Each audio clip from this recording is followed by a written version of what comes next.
Olá, vestibulando! Seja bem-vindo ao Pré-Vestibular. Sou o professor Luan House, de Física. Sou homem de 32 anos, tenho cabelos e olhos pretos e estatura mediana. Estou trajando calça jeans e camisa cinza.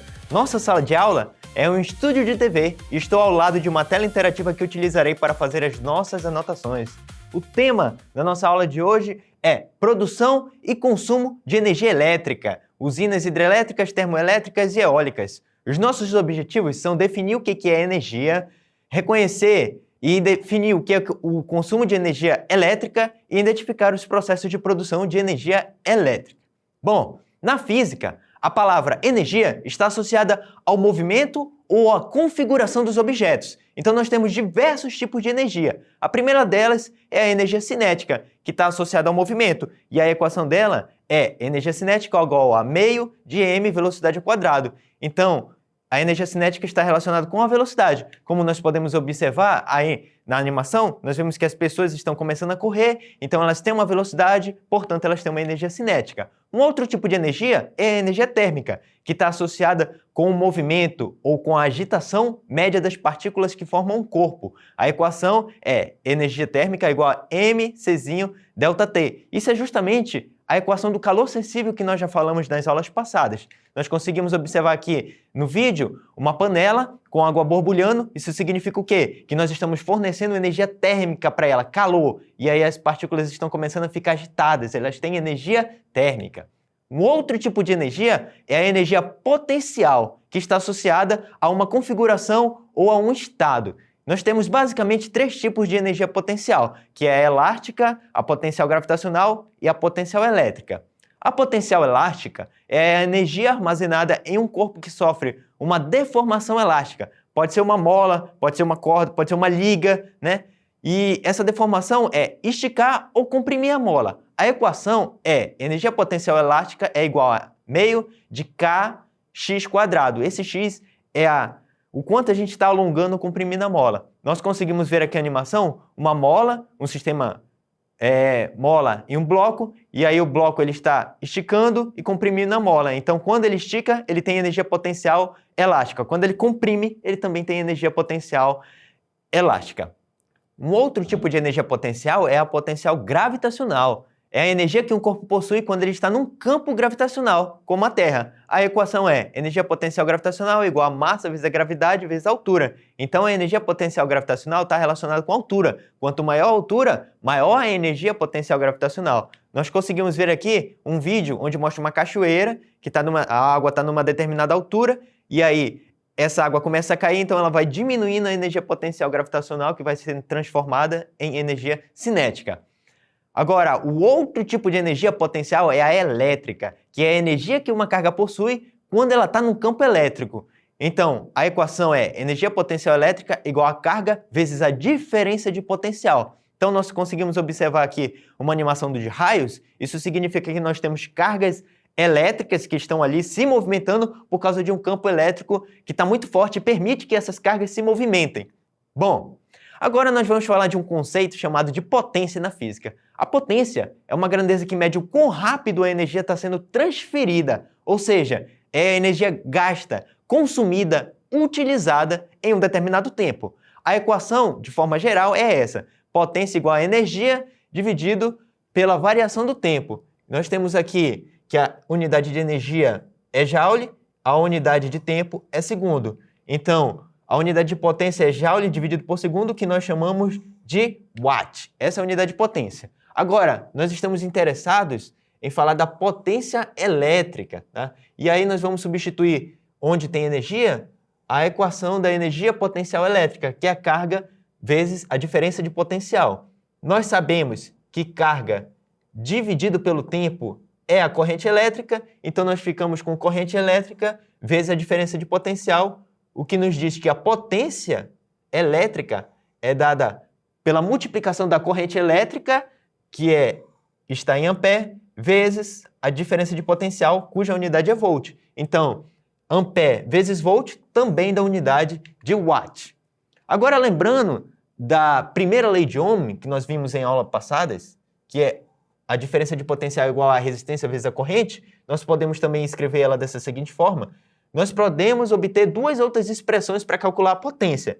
está aqui a potência que nós obtemos no slide anterior. Então, se nós substituirmos a diferença de potencial, pegarmos esse U, que é igual a RI, e substituir aqui, nós vamos ter I vezes R vezes I. I vezes I daí ao quadrado, multiplicado por R. Essa aqui é uma das formas de se calcular a potência utilizando a resistência e a corrente ao quadrado. Agora, se ao invés de nós substituirmos a diferença de potencial, nós substituirmos a corrente, sabendo que a corrente é a diferença de potencial dividido pela resistência, nós vamos ter diferença de potencial dividido pela resistência multiplicado por outra diferença de potencial, que vai dar a diferença de potencial ao quadrado dividido pela resistência. Essa aqui é uma outra forma de calcular a potência, utilizando agora a diferença de potencial e a resistência. Tá? Então, aqui estão as unidades de cada uma dessas grandezas, e agora nós vamos fazer um exemplo para ver como é que essas equações podem ser utilizadas. Nós temos aqui que a tensão elétrica, que é U, que é a diferença de potencial ou voltagem, é uma quantidade de energia fornecida a 1 coulomb de carga que permite a existência de corrente elétrica. Então, eu vou fornecer essa DDP, essa voltagem, essa tensão, que vai permitir que a carga entre em movimento. E carga entrando em movimento é o que a gente chama de corrente elétrica. Então, nós temos aqui um circuito que tem uma bateria cuja a tensão é 12 volts, e nós temos aqui uma lâmpada cuja resistência é 6 ohms. Então, para nós calcularmos a corrente, basta utilizarmos a primeira lei de Ohm, né? Como nós queremos a corrente, passa a resistência dividindo, nós vamos ter que a corrente é U dividido por R. Substituindo os valores de U, que é 12 volts, e da resistência, que é 6 ohms, nós vamos obter uma corrente de 2 amperes. Com essa corrente, nós podemos calcular a potência, que é a energia dissipada na lâmpada, utilizando ou essa equação ou essa. Tanto faz, elas vão dar o mesmo resultado, e tem que dar. Tá? Então, substituindo aqui a corrente que nós já acabamos de calcular, que é 2, e a diferença de potencial da pilha, que é 12, 2 vezes 12 dá 24. Mas nós também poderíamos utilizar essa equação aqui, né? Substituindo a resistência, que é 6 ohms, e colocando a corrente ao quadrado, que é 2 ao quadrado, 2 ao quadrado é 4, 4 vezes 6 dá também 24 watts. Agora nós vamos falar um pouco da produção da energia elétrica. A energia elétrica ela é proveniente da corrente elétrica que nós acabamos de observar, que é o fluxo de cargas que acontecem devido a uma diferença de potencial. A produção de energia elétrica pode ser feita através de diversas fontes, que são as hidrelétricas, as termoelétricas, as geotérmicas, as eólicas, as mareomotrizes, a solar e a nuclear. Aqui nós temos as usinas hidrelétricas. Elas utilizam a força das águas para movimentar turbinas, que a partir do princípio da indução eletromagnética produzem a energia elétrica ou corrente elétrica. Né? Aqui nós conseguimos observar uma usina hidrelétrica, é a água dispensando, essa água ela vai passar por uma turbina que vai girar, e esse movimento de giro faz com que os ímãs que estejam ali, eles comecem a entrar em movimento. Esses ímãs entrando em movimento vão criar um campo magnético variável, e esse campo magnético variável, pelo princípio da indução de Faraday, pela lei da indução de Faraday, ele acaba gerando uma corrente elétrica, que é o que nós queremos obter. Nós também temos as usinas termoelétricas, que elas utilizam o calor proveniente da queima de materiais como o carvão, o petróleo ou o gás natural, que a gente chama de fontes não renováveis, ou até a biomassa, que nós chamamos de fontes renováveis, para a produção de energia elétrica. Bom, aqui nós temos um esquema da usina termoelétrica. Nós colocamos aqui o combustível, que ele vai queimar dentro de uma caldeira, e aqui nós temos um fornecimento de água. Esse fornecimento de água, ele vem por uma tubulação, entra aqui dentro da caldeira. Essa água, como ela vai estar exposta aqui a uma temperatura elevada, ela vai se transformar em vapor. Esse vapor, ele vai ser direcionado para turbinas, e essas turbinas elas começam a girar. E nelas existem aqui uns ímãs, né, que produzem um campo magnético. E esse campo magnético em movimento faz a lei da indução de Faraday gerar corrente elétrica. A corrente elétrica passa pelo gerador, pelo transformador e vai para a rede de distribuição, né? Enquanto que a água aqui nas turbinas, ela passa por um condensador, ela condensa e volta aqui para a torre do sistema de refrigeração, que é as famosas torres que a gente consegue observar que emitem aquela fumaça, que nada mais é do que vapor de água. Nós também temos as usinas geotérmicas, que utilizam o calor proveniente do interior da Terra para a produção da energia elétrica. Então, é basicamente a mesma coisa que as usinas termoelétricas, só que as geotérmicas elas utilizam o vapor vindo do interior da Terra. Esse vapor passa por uma turbina que vai fazer o mesmo processo de geração ou produção de energia elétrica através da lei de indução de Faraday. Aí o vapor passa pelas torres de resfriamento. Esse vapor ele se transforma em água que vai retornar para o interior da Terra. Outro processo de produção de energia elétrica são as usinas eólicas, que utilizam a força dos ventos para produzir energia elétrica. Então nós temos aqui hélices que vão girar a partir da força dos ventos. Essas hélices girando, elas têm nelas conectados um ímã, né, que um ímã vai entrar em movimento, e também nós vamos ter de novo o processo da lei de indução de Faraday, que vai gerar corrente elétrica, que é o que nós queremos obter, né? Então está aqui um vídeo que mostra como é que são as usinas eólicas, né? E agora nós temos aqui as usinas maremotrizes também, que elas utilizam as turbinas submersas que, com a força das águas, produzem energia elétrica. Então as águas vêm aqui, batem nas turbinas, fazem as turbinas girar, e aí nós vamos ter de novo o processo da lei de indução de Faraday produzindo corrente, né? Nós temos aqui um vídeo que mostra como é que funciona as usinas maremotrizes. Um outro processo são as usinas nucleares ou termonucleares, que utilizam o calor gerado pela liberação da energia das reações que acontecem no núcleo dos átomos. Então nós vamos colocar os átomos para fazerem alguma reação, e essa reação vai liberar energia, tá?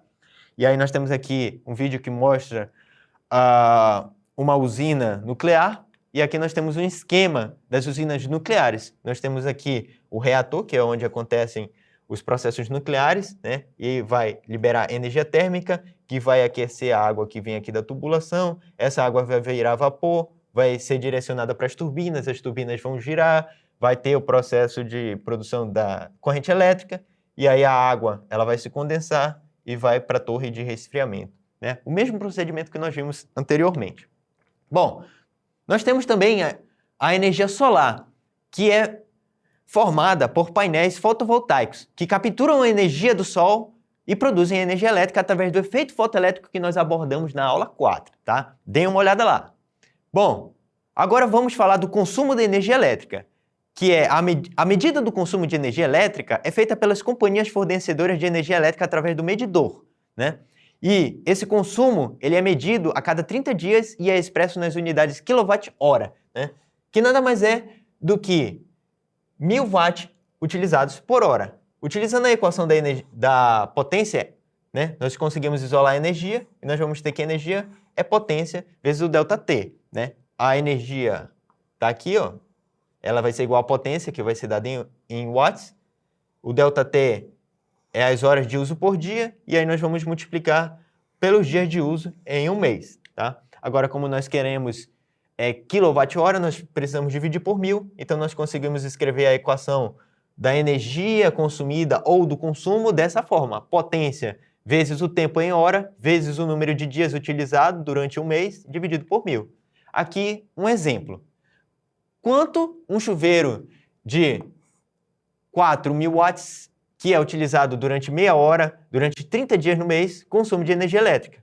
Aqui nós temos os dados, e aí basta substituir os dados aqui na equação. A potência é dada em watts, né? Está aqui, 4.000 watts. A quantidade de horas de uso é 30 minutos, ou seja, meia hora. E ele utiliza durante 30 dias no mês, então 30 dias dividido por 1000. Fazendo essa conta, nós vamos obter 60 kWh por mês. Pessoal, agora vamos resolver uma questão 1. Analise a figura que representa o esquema básico de determinada usina hidrelétrica, em que os tipos de energia envolvidos são somente a potencial gravitacional, a cinética e a elétrica. Das regiões destacadas nas imagens 1, 2, 3, 4 e 5, as únicas nas quais estão ocorrendo transformações de energia são as regiões de números letra A, 3 e 4, B, 2 e 4, C, 2 e 3, D, 1 e 3 e E, 4 e 5. Observando aqui nas imagens, nós temos aqui a parte da queda d'água, onde está ocorrendo transformação de energia potencial gravitacional em energia cinética, e aqui da turbina, onde nós temos a transformação de energia cinética em energia elétrica. Portanto, as únicas onde estão ocorrendo transformações de energia são 2 e 3. Resposta letra C. Na aula de hoje, nós vimos conceitos importantes como as energias que nós temos, os modos de produção da energia elétrica e o consumo de energia elétrica, que são assuntos importantes para o Preveste da UEA. Baixe o aplicativo do Preveste UEA e siga as redes sociais do Preveste UEA para não perder nenhuma novidade. Até a próxima!